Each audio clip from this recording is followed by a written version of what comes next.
मेरी माँ कोर्ट में खड़ी हुई और जज से कहा, मैं रिक्वेस्ट करती हूँ कि मेरे बेटे को मौत की सजा दी जाए, तुरंत फांसी। भीड़ शोर मचाने लगी, यहां तक कि प्रोसिक्यूटर भी हैरान रह गया। ओरिजिनली वे सिर्फ उम्रकैद की मांग कर रहे थे। मैंने उस औरत को घूरकर देखा जिसने 28 साल तक मुझे पाला था। उनकी नजरें सर्दियों की बर्फ से भी ज्यादा ठंडी थीं। मम्मी, मैं इनोसेंट हूं। मैं अपनी पूरी ताकत से चिल्लाया। हथकड़ियां मेरी कलाई में चुभ रही थीं, जिससे खून के निशान बन रहे थे। वो अपना सिर घुमाकर एक एक शब्द बोली, तुम्हारा वजूद ही एक गलती है। लेकिन ये सब 3 महीने बाद हुआ। मुझे उस सुबह से शुरू करने दीजिए जिसने सब कुछ बदल दिया। मंडे 15 दिसंबर 2024 सुबह के 6 बजे। मेरा नाम साओ लेई है। मैं 28 साल का हूं। मैं municipal 3rd senior secondary school में 3rd ईयर का ट्यूटर हूं। वह दिन किसी भी दूसरे दिन की तरह था। मैं सुबह की पढ़ाई की तैयारी के लिए जल्दी स्कूल पहुंच गया। सुबह के 6:20। मैं अभी क्लास में दाखिल ही हुआ था। कुछ स्टूडेंट्स जो जल्दी आ गए थे, वे इंग्लिश के वर्ड्स याद कर रहे थे। Professor Sao, good morning. मैंने हमेशा की तरह जवाब दिया और ब्लैक बोर्ड पर आज की स्टडी के की पॉइंट्स लिखना शुरू कर दिया। सुबह के 6:25। गलियारे में तेज कदमों की आवाज गूंजी। डिसिप्लिन डायरेक्टर दरवाजे पर दिखाई दिए। वे भूत की तरह सफेद पड़ चुके थे। साओ, मेरे साथ 1 मिनट के लिए आओ। सुबह की पढ़ाई शुरू होने वाली है, जल्दी करो। उनकी आवाज कांप रही थी। मैंने चौक छोड़ी और उनके पीछे चल दिया। कॉरिडोर के आखिर में 4 पुलिस वाले खड़े थे। साओ लेई सही कहा ना? सबसे आगे वाले पुलिस वाले ने अपनी आईडी दिखाई। हमें एक इन्वेस्टिगेशन में आपके कोऑपरेशन की जरूरत है। किस बारे में? चेन वान का मामला। चेन वान, मेरी स्टूडेंट। उसे क्या हुआ? पुलिस वालों ने एक दूसरे को देखा। जिस वक्त वो तुम्हारे घर के बेसमेंट में मिली, मुझे लगा जैसे पूरी दुनिया घूम रही है। चेन वान 16 साल की, मेरी क्लास की इंग्लिश क्लास रिप्रेजेंटेटिव, जिसके मार्क्स और कैरेक्टर बहुत अच्छे और हंसमुख थे। ये कैसे पॉसिबल है कि वो मेरे घर में हो? ऐसा नहीं हो सकता। जरूर कोई गलती हुई है। साओ लेई, तुम्हारे पास साइलेंट रहने का हक है, लेकिन तुम जो भी कहोगे उसका इस्तेमाल तुम्हारे खिलाफ किया जा सकता है। ठंडी हथकड़ियों ने मेरी कलाइयों को जकड़ लिया। स्टूडेंट्स क्लास के दरवाजे पर जमा हो गए और डर के साथ ये सीन देख रहे थे। सब अपनी क्लास में वापस जाओ। हेड ऑफ स्टडीज स्टूडेंट्स को हटाने के लिए चिल्लाया। पुलिस की कार तेज स्पीड से स्कूल से दूर चली गई। 2 पुलिस वाले मेरे सामने बैठे थे। 12 दिसंबर की रात 11 बजे से तड़के 2 बजे के बीच आप कहाँ थे? 12 दिसंबर, 3 दिन पहले। मैं स्कूल में ड्यूटी पर था। उस दिन मेरी नाइट शिफ्ट थी। मैं ऑफिस में असाइनमेंट चेक कर रहा था। मैं सुबह तक रेजिडेंस वापस नहीं गया। क्या कोई इसे कंफर्म कर सकता है? वहां सिक्योरिटी कैमरे हैं। पूरे स्कूल में सिक्योरिटी कैमरे लगे हैं। बुजुर्ग पुलिस वाले ने माथे पर बल डाला। कितनी खराब किस्मत है। स्कूल का सर्विलांस सिस्टम उस रात फेल हो गया था। रात 10 बजे से अगली सुबह 6 बजे तक कोई रिकॉर्डिंग नहीं हुई। ऐसा इत्तेफाक कैसे हो सकता है? दरबान ने मुझे देखा होगा और ड्यूटी रजिस्टर भी है।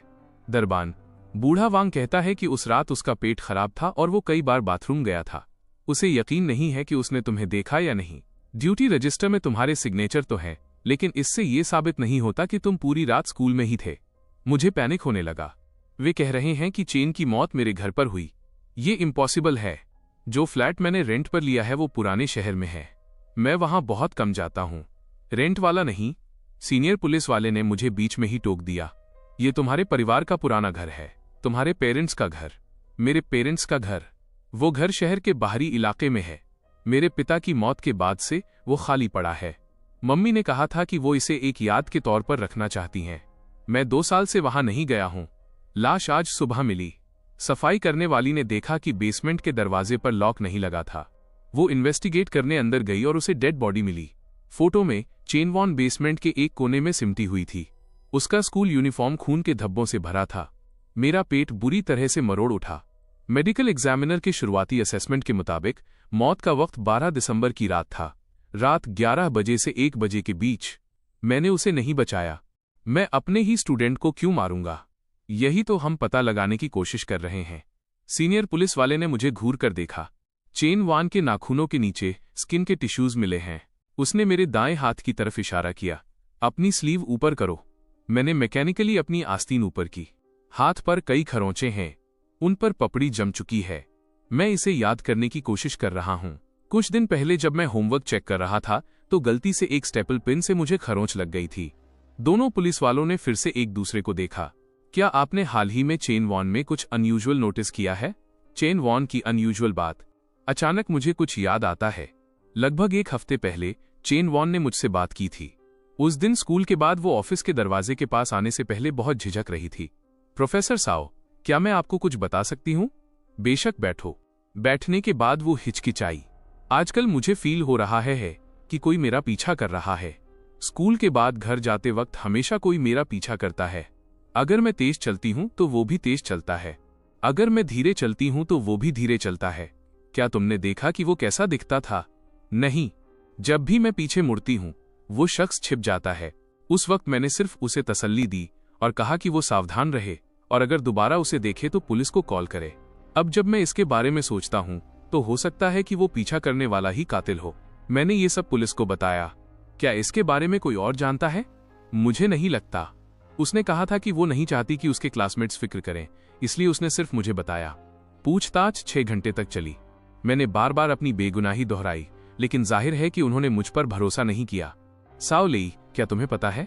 चेन वान के बैग में एक नोट मिला है। सीनियर पुलिस वाले ने एक एविडेंस बैग निकाला। नोट लाल स्याही से लिखा गया था, आज रात 11 बजे उसी पुरानी जगह पर मिलते हैं। लेई नाम के अक्षर के साथ साइन किया गया था। ये मेरी हैंडराइटिंग नहीं है। एनालिसिस के रिजल्ट कल तक आ जाएंगे। तब तक तुम फॉर्मली अरेस्ट हो। मैं अपनी माँ से मिलना चाहता हूँ। मुझे घर पर एक कॉल करने दीजिए। वे मान गए। फोन काफी देर तक बजता रहा और फिर उन्होंने उठाया। मम्मी। मेरी माँ की आवाज अनयूजुअली शांत थी। मम्मी, पुलिस ने मुझे अरेस्ट कर लिया है। वे कह रहे हैं कि चेन वान की मौत हमारे पुराने घर में हुई है। मुझे पता है। सिर्फ वे 4 शब्द और फिर उन्होंने फोन काट दिया। मैं दंग होकर रिसीवर को देखता रह गया। मेरी माँ का रिएक्शन बहुत ही अजीब है। कोई भी माँ अपने बेटे की गिरफ्तारी की बात सुनकर क्या फिक्र के साथ सवाल नहीं पूछेगी? और फिर उसे बचाने की कोशिश करनी चाहिए थी, लेकिन उसने सिर्फ 4 शब्द कहे। मुझे पता है। ऐसा लग रहा था जैसे उसे पता था कि ये होने वाला है। जेल में पहली रात। पूरी रात नींद नहीं आई। सेल में हर कोई खर्राटे ले रहा था। सिर्फ मैं टकटकी लगाए छत को देख रहा था। चेन हुआन का चेहरा लगातार मेरी आंखों के सामने आ रहा था। वो जिंदादिल और खुशमिजाज लड़की मेरे घर के बेसमेंट में कैसे मर सकती है? उसे किसने मारा? वे मुझे क्यों फंसाना चाहते हैं? वो नोट किसने लिखा? और मेरी माँ का वो अजीब रिएक्शन। तड़के मुझे अचानक एक डिटेल याद आई। चेन ने कहा था कि 1 हफ्ते पहले कोई उसका पीछा कर रहा था और 12 दिसंबर को वही शुक्रवार था जब मेरी नाइट शिफ्ट की बारी थी। यह बात पूरा स्कूल जानता है। सर्विस शेड्यूल नोटिस बोर्ड पर लगा होता है। कातिल ने हमला करने के लिए यही वक्त चुना। ये जानबूझकर किया गया था। वो जानता था कि मैं स्कूल में हूं, इसलिए वो बॉडी को मेरे घर ले गया ताकि ये इल्यूजन पैदा हो सके कि मैं वहां नहीं था। लेकिन कातिल के पास मेरे पुराने घर की चाबी कैसे हो सकती है? उस घर की चाबी सिर्फ मेरे और मेरी माँ के पास है। और मेरे बड़े भाई। मैं झटके से उठकर बैठ गया। और मेरा बड़ा भाई साओमिन, उसके पास भी पुराने घर की चाबी है। गिरफ्तारी के तीसरे दिन आखिरकार मुझे विजिटिंग रूम के बुलेट प्रूफ कांच के पीछे से अपनी फैमिली से मिलने की परमिशन मिल गई। 3 दिनों के बाद मैंने अपनी माँ को देखा। ऐसा लग रहा था जैसे उनका वजन कम हो गया है, लेकिन उनके एक्सप्रेशन अब भी डरावनी हद तक शांत थे। मैंने माइक्रोफोन उठाया। उन्होंने भी माइक्रोफोन उठाया, लेकिन कुछ नहीं कहा। बस खामोशी से मुझे देखती रहीं। वो नजर बहुत अजीब थी, जैसे वो किसी अजनबी को देख रही हों। मम्मी, मुझे फंसाया जा रहा है। प्लीज मुझ पर भरोसा करो। खामोश माँ, एक वकील हायर करने में मेरी मदद करो। सबसे अच्छा वकील। चेन हुआन के केस में पक्का कुछ गड़बड़ है। कोई मुझे फंसा रहा है। माँ आखिरकार बोली। कुछ चीजों का खत्म होना जरूरी है। क्या? मुझे समझ नहीं आया। ली, इसे एक्सेप्ट कर लो। मुझे अपने कानों पर यकीन नहीं हुआ। मम्मी, आप क्या कह रही हैं? मैंने किसी को नहीं मारा। मुझे पता है कि उनकी आवाज जानी पहचानी लगती है। आपको पता है? तो फिर क्यों? क्योंकि उसकी मौत के लिए किसी को तो रिस्पॉन्सिबल होना पड़ेगा। माँ ने मेरी तरफ देखा। वो तुम क्यों नहीं हो सकते? माइक्रोफोन मेरे हाथ से फिसल गया। मैं कांच के दूसरी तरफ बैठी उस औरत को घूरता रह गया। ये मेरी माँ है, वो औरत जिसने मुझे पाला। वो औरत जो मेरे बीमार होने पर पूरी रात मेरे बिस्तर के पास बैठी रहती थी। मम्मी, मैंने फिर से माइक्रोफोन पकड़ा। मैं आपका बेटा हूं। ठीक इसीलिए क्योंकि तुम मेरे बेटे हो। वो खड़ी हो गईं। इसलिए तुम्हें समझदार होना चाहिए। किस बात में समझदार? एक बेतुके इल्जाम के लिए मर जाऊं। माँ पहले ही जाने के लिए मुड़ चुकी थी। मम्मी, मैंने पागलों की तरह कांच को पीटा। आप मेरे साथ ऐसा नहीं कर सकती। मम्मी बिना पीछे मुड़े चली गईं। जेल के गार्ड ने मुझे खींचकर वापस सेल में डाल दिया। सेल के पुराने सांग ने मुझे एक गिलास पानी दिया। मुझे बहुत दुख है भाई। क्या नतीजा निकला? मैं कड़वाहट के साथ मुस्कुराया। मेरी फैमिली मेरा सपोर्ट नहीं कर रही है। ये केस जीतना मुश्किल होगा। सांग ने आह भरी। मैं यहां आधे साल से ज्यादा वक्त से हूं। मैंने बहुत कुछ देखा है। सांग को किसी इकोनॉमिक डिस्प्यूट की वजह से बंद किया गया था। कहा जाता है कि उसे उसके पार्टनर ने फंसाया था। तुम्हारा केस? मैंने इसके बारे में सुना है। उसने अपनी आवाज धीमी की। किसी स्टूडेंट का तुम्हारे घर में मरना यकीनन कॉम्प्लिकेटेड है। मैंने किसी को नहीं मारा। मैं तुम पर यकीन करता हूं। सांग ने मेरे कंधे पर थपकी दी। एक कातिल की नजर अलग होती है। तुम्हारे पास वैसी नजर नहीं है। आप पिछले 3 दिनों में पहले इंसान हैं जिसने कहा कि आप मुझ पर यकीन करते हैं। सांग, मेरी माँ का बिहेवियर अभी बहुत अजीब था। मैंने उसे मुलाकात के बारे में बताया। सांग ने माथे पर बल डाला। यह वाकई अजीब है। नॉर्मली एक माँ अपने बेटे को प्रोटेक्ट करेगी, भले ही उसने सच में कोई क्राइम किया हो। लेकिन मेरी माँ, उसने मुझसे अपना जुर्म कबूल करने को कहा। यकीनन यहाँ कुछ तो बात है। सांग ने एक पल सोचा। तुम्हारे घर में और कौन रहता है? मेरे पिता की डेथ 5 साल पहले हो गई थी। घर में सिर्फ मेरी माँ, मेरा भाई और मैं हैं। तुम्हारा भाई क्या करता है? क्या वो डॉक्टर है? वो म्यूनिसिपल हॉस्पिटल में सर्जन है। एक डॉक्टर? बहुत अच्छे। उसका सोशल स्टेटस काफी हाई है। सांग सोच में डूबा हुआ लगा। तुम्हारी माँ तुम्हारे भाई को ज्यादा पसंद करती है। मैं खामोश रहा। सच तो यह है कि बचपन से ही मेरे भाई की तरफ मेरी माँ का पक्षपात साफ दिखता था। मेरे भाई का कमरा हमेशा मेरे कमरे से बड़ा होता था। मेरे भाई के खिलौने हमेशा मेरे खिलौनों से ज्यादा होते थे। मेरे भाई का एडमिशन मेडिकल कॉलेज में हुआ। मेरी माँ ने 3 दिनों तक दावत दी। मैं नॉर्मल स्कूल में गया। उन्होंने सिर्फ इतना कहा कि ठीक है, लेकिन मैंने हमेशा सोचा कि ऐसा इसलिए था क्योंकि मेरा भाई बड़ा बेटा था। मैं तुम्हें सच बताता हूँ। लाओ सांग मेरे करीब आया। तुम्हारी फैमिली के मामले तुम्हारी सोच से ज्यादा कॉम्प्लिकेटेड हो सकते हैं। आपका क्या मतलब है? ध्यान से सोचो। अगर तुम्हारी माँ को सच में तुम्हारी बिल्कुल फिक्र नहीं होती तो वो तुमसे मिलने क्यों आती? हाँ, वो बिल्कुल नहीं भी आ सकती थी। वो इसलिए आई ताकि तुम अपना जुर्म कबूल कर लो। लाओ सांग ने एनालाइज किया। ये क्या साबित करता है? ये साबित करता है कि उसे तुम्हारे जुर्म कबूल करने की जरूरत है। किसे जरूरत है कि तुम अपना जुर्म कबूल करो? असली कातिल को। मेरा दिल जोर से धड़का। आपका मतलब है? शश। लाओ ने सावधानी बरतने का इशारा किया। कुछ बातें बहुत साफ साफ नहीं कही जा सकती। उस रात मुझे अनिद्रा हो गई। लाओ सांग की बातें मेरे दिमाग में गूंज रही थीं। किसे जरूरत है कि मैं जुर्म कबूल करूं? असली कातिल? असली कातिल कौन है? मैंने अपने भाई साओमिन के बारे में सोचा, जो मुझसे 3 साल बड़ा है। इस साल वो 31 साल का है। बचपन से ही वो मेरी माँ का गौरव रहा है। अच्छे मार्क्स, हैंडसम, उसे बात करना आता है। मेडिकल कॉलेज में जाने के बाद वो और भी चमक गया। अब वो म्यूनिसिपल हॉस्पिटल का सबसे यंग चीफ डॉक्टर है। इसके मुकाबले मैं ये सेकेंडरी स्कूल का टीचर यकीनन फीका लगता हूँ। लेकिन क्या मेरा भाई किसी को मार सकता है? उसके पास चेन हुआन को मारने की क्या वजह हो सकती है? अगले दिन मैंने एक वकील से मिलने की रिक्वेस्ट की। लीगल एड ने एक यंग वकील को भेजा। प्रोफेसर साओ, मैंने फाइल देखी है, वकील ली ने कहा। एविडेंस आपके काफी खिलाफ हैं। क्या एविडेंस? पहला, विक्टिम के नाखूनों के नीचे स्किन टिश्यूज। डीएनए मैचिंग के रिजल्ट आ गए हैं। वो यकीनन आपका है। ये एक इत्तेफाक है। मेरे हाथ का जख्म एक स्टेपलर से हुआ था। दूसरा, वो नोट। हैंडराइटिंग एनालिसिस कहता है कि 70% चांस है कि वो आपने ही लिखा है। 70%, 100% नहीं है। तीसरा, आपके पास कोई एलिबाई नहीं है। साबित कीजिए कि मैं स्कूल में ड्यूटी पर था, लेकिन कोई इसे साबित नहीं कर सकता। वकील ली ने फाइल बंद की।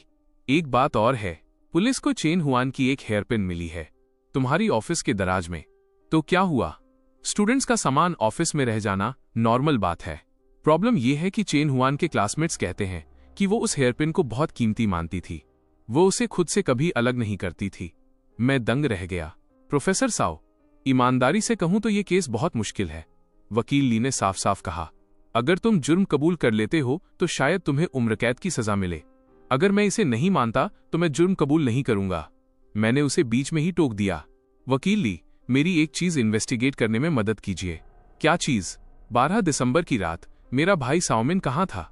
वकील ली एक पल के लिए हिचकिचाए। तुम्हें अपने भाई पर शक है? बस मेरी इन्वेस्टिगेट करने में मदद कीजिए। ठीक है, लेकिन इसके लिए एक सही जस्टिफिकेशन की जरूरत होगी। बस ये कह दीजिए कि उसके पास भी पुराने घर की चाबी है। वकील ली ने नोट किया और चले गए। दोपहर में एक एक्सीडेंट हुआ। एक जेल गार्ड ने अचानक मुझे बाहर बुलाया। उसने कहा कि कोई मुझसे मिलना चाहता है। विजिटिंग रूम में नहीं, बल्कि इंट्रोगेशन रूम में। अंदर प्रोसिक्यूटर बैठा था। साओ लेई, एक बात है जो मुझे तुम्हें बतानी है। प्रोसिक्यूटर के एक्सप्रेशन सीरियस थे। चेन हुआन की फैमिली ने एक इंसिडेंटल सिविल लॉसूट फाइल किया है। ये बहुत नॉर्मल है। जो नॉर्मल नहीं है वो ये है कि उनकी फैमिली की रिप्रेजेंटेटिव तुम्हारी माँ है। क्या तुम्हारी माँ हुआंग सुफांग चेन हुआन की फैमिली की रिप्रेजेंटेटिव के तौर पर वो मांग कर रही हैं कि तुम्हें मौत की सजा दी जाए? मेरा दिमाग सुन्न हो गया। ये कैसे पॉसिबल है? चेन हुआन के पेरेंट्स बाहर काम कर रहे हैं। उन्होंने तुम्हारी माँ को सब कुछ संभालने के लिए पावर ऑफ अटॉर्नी दी है। प्रोसिक्यूटर ने एक लेटर निकाला। सफेद कागज पर काली स्याही से लिखा था। मैं कुर्सी पर ढह गया। मेरी माँ न सिर्फ मेरी मदद नहीं कर रही है, बल्कि वो चाहती हैं कि मैं मर जाऊं। क्यों? मैं बुदबुदाया। प्रोसिक्यूटर भी हैरान लग रहा था। सच कहूं तो मैं इस प्रोफेशन में कई सालों से हूं और मैंने पहली बार ऐसा कुछ देखा है। वापस सेल में सांग ने देखा कि मेरी हालत ठीक नहीं है। क्या हुआ? मैंने उसे सब बताया। सांग की सांसें थम गईं। तुम्हारी माँ चाहती है कि तुम मर जाओ। मुझे समझ नहीं आ रहा। मैंने अपना सिर अपने हाथों में थाम लिया। भले ही वो बहुत पार्शियल हों, पर मैं भी उनका बेटा हूं। मैं तुमसे कुछ पूछूंगा। पुराने सांग ने सावधानी से पूछा। क्या तुम्हें यकीन है कि तुम अपनी माँ के बायोलॉजिकल बेटे हो? मैंने झटके से सिर उठाया।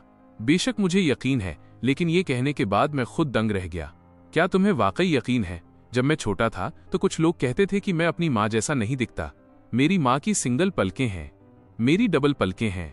मेरी माँ का चेहरा गोल है, मेरा चेहरा ओवल है। मैं अपने पिता जैसा ज्यादा दिखता हूँ। लेकिन इसका क्या मतलब हो सकता है? बेटे का अपने पिता जैसा दिखना नॉर्मल है, लेकिन मेरी माँ का मेरे भाई और मेरे बीच ऐसा अलग बर्ताव करना नामुमकिन जैसा है। मैंने अपना सिर झटक दिया। इस भयानक ख्याल को दिमाग से निकाल दिया। ट्रायल 3 दिन बाद था। म्यूनिसिपल इंटरमीडिएट पीपल्स कोर्ट का तीसरा कमरा। मैंने डिटेंशन सेंटर की पीली जैकेट पहनी थी और मुजरिमों के कटघरे में बैठा था। कोर्ट रूम लोगों से भरा था।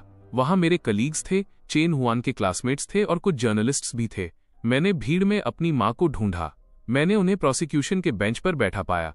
वे ऊपर से नीचे तक काले कपड़ों में थीं। उनके चेहरे पर एक गंभीर भाव था, जैसे वही विक्टिम की फैमिली हो। जज ने ट्रायल शुरू करने का अनाउंसमेंट किया। प्रोसिक्यूटर ने चार्जशीट पढ़ी। आरोपी साओ लेई ने किसी छिपे हुए मकसद से 12 दिसंबर 2024 को स्टूडेंट चेन हुआन को धोखे से अपने घर बुलाया और उसका मर्डर कर दिया। हर शब्द एक चाकू की तरह था जो मेरे दिल में चुभ रहा था। अब प्रोसिक्यूशन की बारी थी एविडेंस पेश करने की। एक के बाद एक एविडेंस पेश किए गए। डीएनए, नोट्स, हेयरपिन और कुछ नए सबूत। इन्वेस्टिगेशन के बाद पता चला कि आरोपी साओ लेई अक्सर चेन पर खास ध्यान देता था। कई स्टूडेंट्स ने कंफर्म किया है कि साओ लेई अक्सर चेन हुआन को ट्यूशन देने के लिए अकेला छोड़ देता था। चेन हुआन की डायरी में लिखा था, प्रोफेसर साओ आजकल अजीब बिहेव कर रहे हैं। जिस तरह से वे मुझे देखते हैं उससे मुझे अनकंफर्टेबल फील होता है। मैं इसका जवाब देना चाहता था, लेकिन वकील ने मुझे रोक दिया। अब प्लीज सिविल लॉसूट की रिप्रेजेंटेटिव अपनी बात रखें। माँ खड़ी हुई, सबकी नजरें उन पर टिक गईं। आखिरकार ये बहुत ही रेयर बात है कि एक माँ अपने बेटे के लिए मौत की सजा की मांग करे। मिस्टर जज, जूरी के मेंबर्स, माँ की आवाज बहुत शांत है। मुझे पता है कि आप सब क्या सोच रहे हैं। एक माँ अपने ही बेटे के लिए मौत की सजा कैसे मांग सकती है? लेकिन ठीक इसीलिए, क्योंकि मैं उसकी माँ हूँ, मैं उसे सबसे बेहतर जानती हूँ। वो मेरी तरफ मुड़ी। साओ में बचपन से ही हिंसक प्रवृत्तियां रही हैं। जैसे जब वो 8 साल का था, उसने पड़ोसी की बिल्ली को पीट पीट कर मार डाला था। मुझे वो बिल्ली याद है, लेकिन उसे तो एक कार ने टक्कर मारी थी। 12 साल की उम्र में उसने एक क्लासमेट को सीढ़ियों से धक्का दे दिया था, जिससे उसे फ्रैक्चर हो गया था। वो एक एक्सीडेंट था। हम खेल रहे थे। 16 साल की उम्र में जब उसे एक क्लासमेट ने रिजेक्ट कर दिया, तो उसने किसी की ड्रिंक में लैक्सेटिव्स, जुलाब डालने की कोशिश की। ये पूरी तरह से झूठ है। मैं इन सभी सालों में फिक्रमंद रही हूँ, इस बात की फिक्र कि वो कुछ और भी भयानक न कर दे। माँ की आवाज टूट गई। मुझे उम्मीद नहीं थी कि आखिरकार ये हो जाएगा। बेचारी चेन हुआन, एक खिलती हुई जिंदगी इस तरह खत्म हो गई। उन्होंने अपना चेहरा ढक लिया और सिसकने लगी। पब्लिक गैलरी से फुसफुसाहटें आने लगीं। किसी को उन पर दया आ रही है। उस माँ पर दया जिसने इंसाफ की खातिर अपने ही बेटे की शिकायत की। इसीलिए मैं कोर्ट से रिक्वेस्ट करती हूँ कि साओ लेई को मौत की सजा दी जाए। माँ ने अपने आंसू पोंछे। सिर्फ चेन हुआन को इंसाफ दिलाने के लिए नहीं, बल्कि इसलिए भी ताकि और बच्चों को नुकसान न पहुंचे। वो बैठ गईं। जज ने मेरी तरफ देखा। आरोपी, क्या आपको कुछ कहना है? मैं खड़ा हुआ और अपनी माँ की ओर देखा, उस औरत की ओर जिसे मैंने 28 साल तक पुकारा है। मम्मी, मैं बस एक चीज पूछना चाहता हूँ। मेरी आवाज कांप रही थी। मम्मी, क्या आप मुझसे नफरत करती हैं? मेरी माँ ने मुझसे नजरें चुराईं। अगर आप मुझसे नफरत करती हैं, तो आपने 28 साल तक मुझे क्यों पाला? अगर आप मुझसे नफरत नहीं करती, तो आप क्यों चाहती हैं कि मैं मर जाऊं? कोर्ट रूम में खामोशी डरावनी थी। बहुत हुआ। मेरी माँ अचानक खड़ी हो गई और सीधे मेरी आंखों में देखा। तुम जानना चाहते हो क्यों? मैं तुम्हें बताऊंगी, क्योंकि तुम्हारा वजूद ही एक गलती है। ये शब्द बिजली की तरह गिरे, सिर्फ मेरे लिए नहीं, यहां तक कि जज भी दंग रह गया। आरोपी की माँ, प्लीज अपने शब्दों का ध्यान रखें, जज ने वार्निंग दी। लेकिन मेरी माँ पहले ही कंट्रोल से बाहर हो चुकी थी। तुम्हें पता है, जब भी मैं तुम्हें देखती हूं मुझे उस औरत की याद आती है। वह औरत। क्या तुम्हें लगता है कि मुझे नहीं पता? क्या तुम्हें लगता है कि मैं सच में इतनी बेवकूफ हूं? 28 साल, मैंने 28 साल तक नाटक किया है। अब आखिरकार मैं खत्म करना चाहती हूं। वो हताश होकर गिर पड़ी। कोर्ट रूम में सन्नाटा छा गया। जज ने ब्रेक का अनाउंसमेंट किया। मुझे वापस जेल ले जाया गया। मेरा दिमाग माँ की बातों से भरा हुआ था। आखिरी शब्द जो उन्होंने कहे, वो औरत 28 साल तक नाटक कर रही थी। लाओ सांग सही था। हो सकता है कि मैं वाकई अपनी माँ का बायोलॉजिकल बेटा न हूं। तो फिर मैं कौन हूं? मेरी बायोलॉजिकल माँ कौन है? मेरी माँ ने 28 साल तक नाटक क्यों किया? और इस सब का चेन हुआन की मौत से क्या लेना देना है? अगले दिन वकील ले आए। एक इंपॉर्टेंट डिस्कवरी हुई है। उन्होंने अपनी आवाज धीमी की। तुम्हारे भाई के साथ यकीनन कोई प्रॉब्लम है। मेरा दिल हलक में आ गया। 12 दिसंबर की रात तुम्हारे भाई ने छुट्टी मांगी थी। वजह अपेंडिसाइटिस बताई गई थी, लेकिन हॉस्पिटल में उसकी सर्जरी का कोई रिकॉर्ड नहीं है। मुझे उस रात ड्यूटी पर मौजूद नर्स मिली। उसने कहा कि उसने उसे कभी नहीं देखा। तुम्हारे भाई के साथ यकीनन कोई गड़बड़ है। सिर्फ इतना ही नहीं, वकील ली ने तस्वीरों का एक ढेर निकाला। ये चेन हुआन के घर के पास की सर्विलांस फुटेज है। तस्वीरें थोड़ी धुंधली हैं, लेकिन देखा जा सकता है कि ये एक सफेद सेडान कार है। ये तुम्हारे भाई की कार है। वकील ली ने फोटो की तरफ इशारा किया। 6 दिसंबर से उसकी कार चेन हुआन के घर के पास कई बार देखी गई। 6 दिसंबर वही दिन था जब चेन हुआन ने मुझे बताया था कि कोई उसका पीछा कर रहा है। क्या ये साबित हो सकता है कि वही ड्राइव कर रहा था? सर्विलांस क्लियर नहीं है। वकील ली ने सिर हिलाया। लेकिन ये पहले से ही बहुत सस्पेक्टेड है। हमें पता लगाना होगा कि वो उस रात कहाँ था। मैं और कोशिश करूंगा। वकील ली ने तस्वीरें वापस रख लीं। एक और चीज है उस बारे में जो तुम्हारी माँ ने कल कोर्ट में कहा था। मैंने थोड़ा पता लगाया है। 20 साल पहले एक औरत तुम्हारे पिता को ढूंढते हुए आई थी। मैंने अपनी सांसें रोक लीं। मैं तब सिर्फ 8 साल का था। शायद तुम्हें याद ना हो, पड़ोसियों की याददाश्त के मुताबिक वो औरत बहुत जवान थी और उसके पास एक बच्चा था। एक बच्चा। और फिर वो औरत गायब हो गई। वकीली ने बताया कि किसी ने उसे नदी में कूदते हुए देखा था, लेकिन बॉडी कभी नहीं मिली। नदी में कूदना सिर्फ एक अफवाह है। वकीली ने अपनी नोटबुक बंद की। प्रोफेसर साओ, पूरे सम्मान के साथ कहूं तो हो सकता है कि वाकई आपके ओरिजिन के साथ कोई इशू हो, या वो किसी मौके का इंतजार कर रही हो, मुझे खुलेआम रास्ते से हटाने के मौके का। वकील ली, क्या उस औरत के बारे में और जानकारी मिल सकती है? मुश्किल है, बहुत वक्त बीत चुका है। वकील ली ने कुछ पल सोचा। लेकिन हम कोशिश कर सकते हैं। उनके जाने के बाद पुराना सांग पास आया। क्या कोई प्रोग्रेस हुई? मैंने उसे सिचुएशन बताई। सांग ने हैरानी से अपनी जीभ चपकाई। तुम्हारी कहानी तो किसी टीवी सीरियल से भी ज्यादा दिलचस्प है। फिलहाल मैं सिर्फ सच जानना चाहता हूं। सच, सांग ने अर्थपूर्ण लहजे में कहा। कभी कभी सच झूठ से भी ज्यादा कड़वा होता है। रात में एक जेल गार्ड ने मुझे बुलाया। अचानक, कोई तुम्हारे लिए कुछ लाया है। वो एक पैकेट था। अंदर कुछ किताबें और डेली यूज का सामान था। भेजने वाले का नाम साओमिन था। मेरे भाई ने मुझे कुछ भेजा था। मैंने किताबें चेक की। वे सब मोटिवेशनल किताबें थीं। उनमें से एक थी लिविंग। उसके टाइटल पेज पर एक लाइन लिखी थी, भाई अच्छे से जीना। ये मेरे भाई की हैंडराइटिंग थी। मैं टकटकी लगाकर उन शब्दों को देखता रहा। वो चाहता है कि मैं अच्छे से जीऊं, लेकिन अगर वो कातिल है तो उसे तो मेरे मरने की दुआ करनी चाहिए। जब तक कि वो कातिल न हो, या वो कातिल है लेकिन उसका ज़मीर उसे कचोट रहा है। मैंने बाकी चीजों को ध्यान से चेक किया। टिश्यू पेपर के एक पैकेट के अंदर मुझे एक छोटा सा नोट मिला, सिर्फ कुछ शब्द, मम्मी से सावधान रहना। मेरे हाथ कांपने लगे। मम्मी से सावधान रहना। मेरा भाई मुझसे कह रहा है कि मैं अपनी माँ से सावधान रहूं। क्यों? क्या मेरी माँ ही वो है जिसने? यह पागलपन है।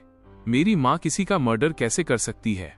लेकिन कोर्ट में उनका बिहेवियर और वे बातें जो उन्होंने कहीं 28 साल तक नाटक करना, मैंने नोट के टुकड़े टुकड़े कर दिए और उसे टॉयलेट में फ्लश कर दिया।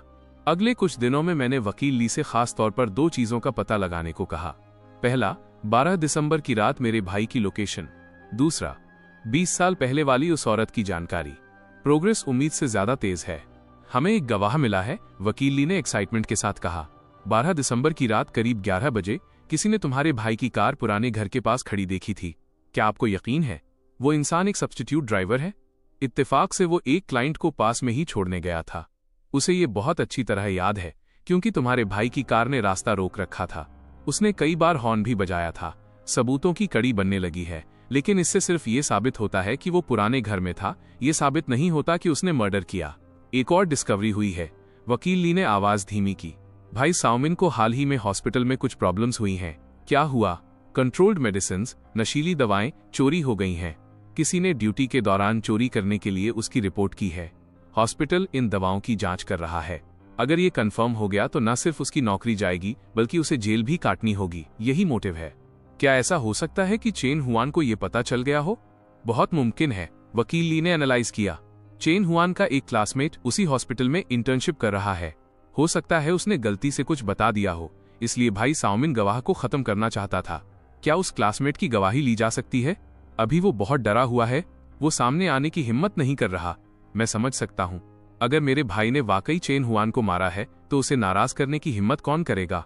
वह 20 साल पहले वाली औरत? वकील ली ने सिर हिलाया। बहुत कम सुराग हैं। बस इतना पता है कि उसका सरनेम लिन था, उम्र करीब 25 साल। लिन, रुको, अचानक मुझे कुछ याद आया। मेरे पिता की एक डायरी है, वो हमेशा स्टडी रूम की तिजोरी में लॉक रहती है। क्या तुम्हें तिजोरी का पासवर्ड पता है? नहीं, लेकिन मेरी माँ को पता होगा। वकील ली कड़वाहट के साथ मुस्कुराए।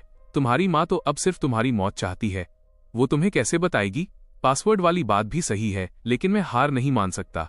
मेरे पिता की डायरी में यकीनन कोई सुराग होगा। क्या वकील ली सर्च वारंट की रिक्वेस्ट कर सकते हैं? वजह ये कि वहां मेरे फेवर में एविडेंस हो सकते हैं। वकील ली ने थोड़ा सोचा। हम कोशिश कर सकते हैं, लेकिन मुझे ज्यादा उम्मीद नहीं है। उसी वक्त लाओ सांग ने बीच में टोका। भाई, मेरे पास एक आइडिया है। हमने उसकी तरफ देखा। तुम्हारे भाई ने तुम्हें मम्मी से सावधान रहने का मैसेज भेजा था ना? हाँ। इसका क्या मतलब है? इसका मतलब है कि उनके बीच कोई झगड़ा है। लाओ सांग ने एनालाइज किया कि शायद हम इसका फायदा उठा सकते हैं। फायदा कैसे उठाएं? बहुत सिंपल है, उन्हें आपस में लड़वा दो। बात तो समझ आती है, लेकिन हम ये प्रैक्टिकली कैसे करें? तुम अपने भाई को एक लेटर लिख सकते हो। लाओ सांग ने आइडिया दिया। बस उसे ये कह दो कि तुम अपनी माँ के रहस्यों के बारे में कुछ चीजें जानते हो। लेकिन मैं तो कुछ नहीं जानता। तुम्हें जानने की जरूरत नहीं है। लाओ सांग रहस्यमयी तरीके से मुस्कुराया। तुम्हें बस ऐसा नाटक करना है जैसे तुम्हें सब पता है। ये एक रिस्की कदम था, लेकिन मेरे पास अब और कोई ऑप्शन नहीं था। उस रात मैंने अपने भाई को एक लेटर लिखा। उसकी बातें बहुत सिंपल थीं। भाई, तुम्हारी किताब के लिए थैंक यू। मैं यहाँ ठीक हूँ। बस रात में अक्सर डरावने सपने आते हैं।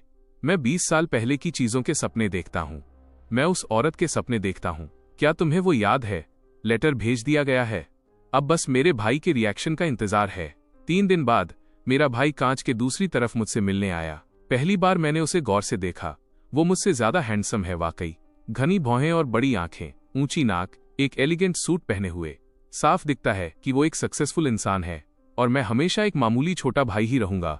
लेई उसने माइक्रोफोन उठाया। भाई, मुझे तुम्हारा लेटर मिला। उसने मुझे घूर कर देखा। तुम क्या कहना चाहते हो? मैंने भी उसे घूर कर देखा।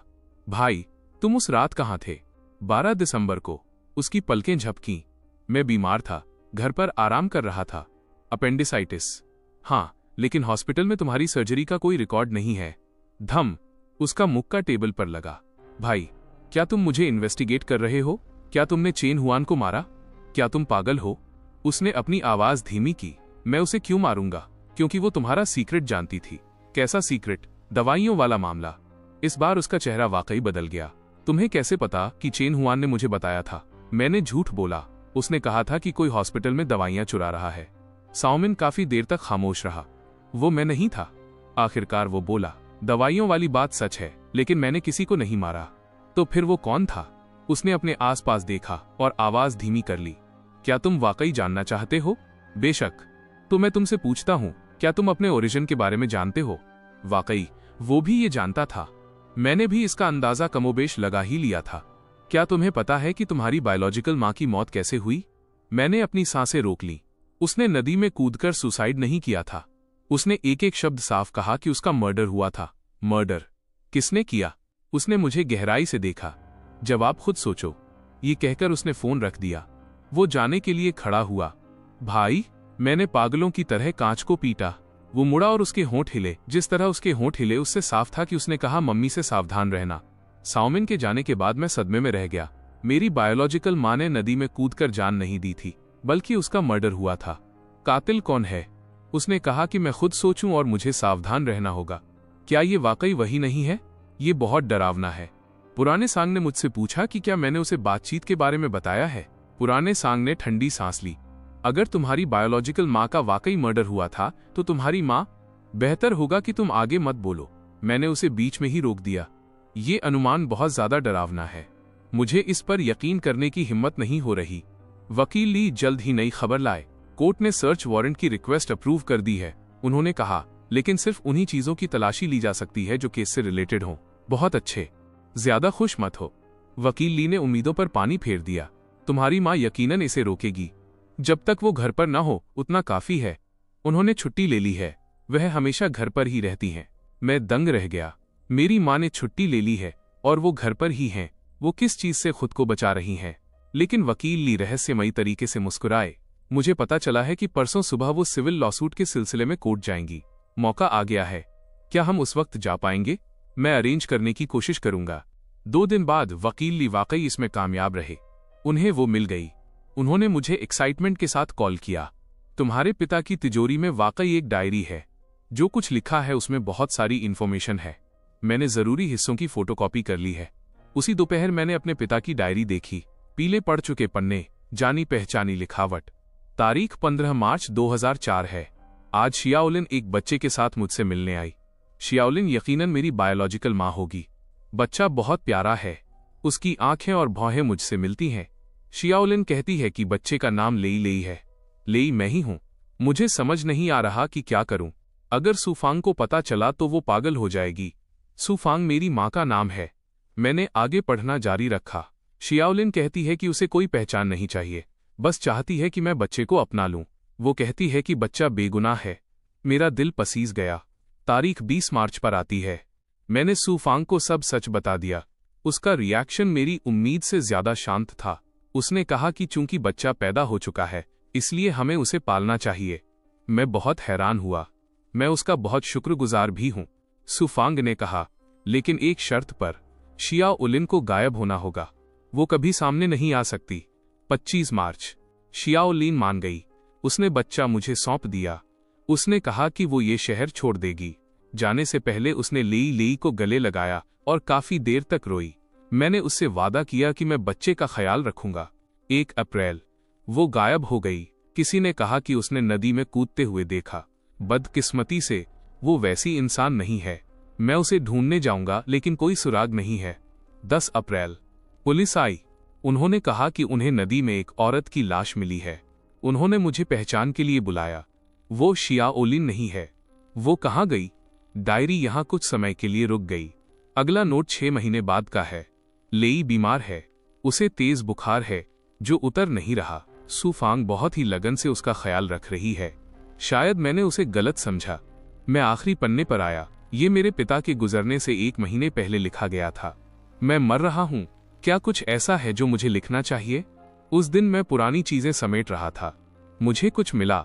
वो सुफांग का रुमाल है। उस पर खून के धब्बे हैं। ये अप्रैल 2004 का रुमाल है जब शियाओलिन गायब हुई थी। मुझमें न पूछने की हिम्मत है और न ही इन्वेस्टिगेट करने की कि क्या वाकई वैसा ही है जैसा मैं सोच रहा हूं। लेई का क्या होगा? छोड़ो, इस राज को मेरे साथ कब्र में जाने दो। बस उम्मीद है कि लेई सुरक्षित और बड़ा हो। मुझे माफ कर देना। डायरी यहां खत्म होती है। मेरे हाथ कांप रहे हैं। मेरे पिता को पता था। उन्हें सब पता था। उन्हें पता था कि मेरी मां ने शियाओलिन को मार दिया होगा। उन्हें पता था कि मैं एक शेरनी के पंजों के नीचे रह रहा हूं, लेकिन उन्होंने खामोशी चुनी। परिवार की ऊपरी शांति के लिए या मुझे प्रोटेक्ट करने के लिए। वकील ली की आवाज मुझे हकीकत में वापस ले आई। क्या कोई और डिस्कवरी हुई है? वकील ली ने एक और डॉक्यूमेंट निकाला। ये तिजोरी में मिला था। ये एक पैटर्निटी टेस्ट रिपोर्ट है। टेस्ट की डेट 18 मार्च 2004 है। रिजल्ट दिखाते हैं कि साओ लेई वाकई साओ शियांगो के बायोलॉजिकल बेटे हैं। मेरे पिता, तुम्हारे पिता ने पहले ही डीएनए टेस्ट करवा लिया था। वकील ली ने कहा। अब मैं समझा। इस डीएनए टेस्ट के साथ मेरे पिता की हिम्मत हुई कि लेकर घर आ सके। वकील ली, क्या मेरी बायोलॉजिकल माँ की पहचान का पता लगाया जा सकता है? मुझे बस इतना पता है कि उसका नाम शियाओलिन है। उम्र 25 साल। शियाओलिन, एक परदेसी औरत। मैंने इस नाम को धीरे से दोहराया। ये वो औरत है जिसने मुझे जिंदगी दी, जिससे मैं कभी नहीं मिला। अब हम हमेशा के लिए अलग हो चुके हैं। एक और इम्पोर्टेंट डिस्कवरी हुई है। वकील ली गंभीर लग रहे थे। क्या तुम्हारे पुराने घर के बेसमेंट में चेन हुआन के अलावा पुलिस को कुछ हड्डियां भी मिली हैं? मैं कांप उठा। हड्डियों का एनालिसिस किया जा रहा है, वकील ली ने कहा। अगर ये वाकई इंसान की हड्डियां हैं तो ये केस और भी कॉम्प्लिकेटेड है। वे मेरी बायोलॉजिकल मां की हो सकती हैं। वक्त भी मैच करता है। वकील ली ने सिर हिलाया। 20 साल पहले गायब हुई थी। हड्डियों का पुरानापन भी वैसा ही है। अगर ऐसा है तो मेरी मां ने न सिर्फ शियाओलिन को मारा, बल्कि लाश को अपने ही घर के बेसमेंट में दफना दिया और फिर दुश्मन के बेटे को पाला। इसके लिए किस तरह की भयानक साइकोलॉजी की जरूरत होती है, वकील ली? अगर ये कंफर्म हो गया कि वे तुम्हारी बायोलॉजिकल मां के अवशेष हैं, तो तुम्हारी मां मर्डर की सस्पेक्ट हैं, वकील ली ने कहा। और बहुत मुमकिन है कि उसने ही चेन वान को मारा हो। क्यों? तुम्हें फंसाने के लिए, वकील ली ने एनालाइज किया। उसने 20 साल तक इंतजार किया, जब तक कि उसे आखिरकार एक मौका नहीं मिल गया। लेकिन चेन हुआन बेगुनाह है। उसकी नजर में कोई बेगुनाह नहीं है, तुम भी नहीं। उस रात मैंने ये सब लाओ सांग को बताया। लाओ काफी देर तक सुनने के बाद कुछ नहीं बोल पाया। भाई, तुम्हारी जिंदगी तो मेरी सोच से भी ज्यादा दुख भरी है। अब मैं सिर्फ सच जानना चाहता हूँ। सच? लाओ सांग ने आह भरी। सच ये है कि तुम्हारी माँ ने तुम्हें 20 साल तक सिर्फ इसलिए पाला ताकि एक दिन वो तुम्हें अपने हाथों से बर्बाद कर सके। ये बदले की इंतहा है। हाँ, मुझे मार देना तो बहुत सस्ता पड़ता, मुझे पालना और फिर तबाह करना, मुझे उम्मीद के बीच मायूसी में छोड़ देना, फैमिली लव में धोखा देना, ये सबसे क्रूर बदला है। लेकिन मेरे दिमाग में एक सवाल आया है, अगर वो मुझसे बदला लेना चाहती थी तो उसने 20 साल इंतजार क्यों किया?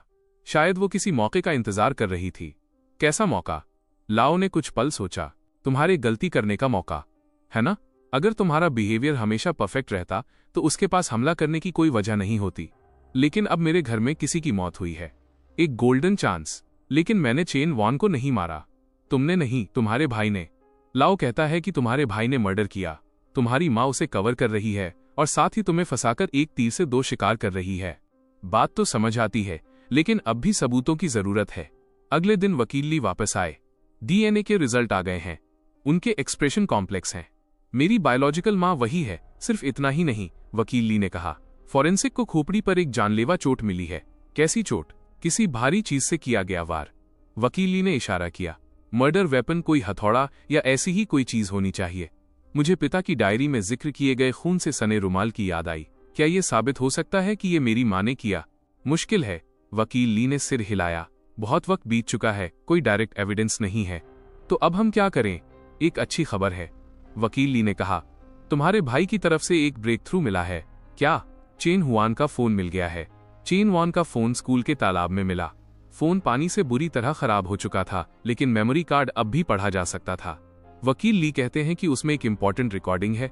वकील ली ने फोन निकाला और रिकॉर्डिंग प्ले की। शोर के बीच एक बातचीत सुनाई देती है। आप ऐसा नहीं कर सकते। वो चेन वॉन की आवाज है। छोटी बच्ची, तुम बहुत ज्यादा जानती हो।